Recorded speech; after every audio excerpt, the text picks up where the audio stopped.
তো গাইস দেখো, এখন 7:15 মতো বাজে, সামনে হইচই খুলে বসেছি, মানে হইচই অ্যাপটা আর কি। মুভি দেখবো আর সঙ্গে গরম গরম হোমমেড মোমো বানিয়ে নিয়েছি।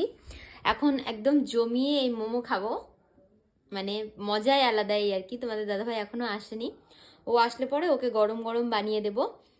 বেশি দেরি করছি না, কারণ এটা খাবো তারপর আবার আমাকে রাতেবেলা খাওয়া দাওয়া করতে হবে। তো এখন তো একেতে পেটটা ভর্তি থাকে সব সময় মনে হয়, তো যার জন্য আমি আর দেরি করছি না, তাড়াহুড়ো করে খাচ্ছি। মানে বেশ মজা করতে করতে খাবো। আর এই দেখো কেমন লাগছে দেখতে, আমার তো মনে হচ্ছে দারুণ টেস্টি হয়েছে। চলো সামনে মুভি আর এখানে মোমো, ফুল মাস্তি করতে করতে এখন আমি খাবো। তো কেমন লাগছে বলো তো মোমোগুলো দেখে? তোমরা কিন্তু অবশ্যই একবার আমার মতো করে ট্রাই করবে। দেখা রেসিপি তো আমি দিয়েই দিয়েছি, অবশ্যই একবার ট্রাই করবে।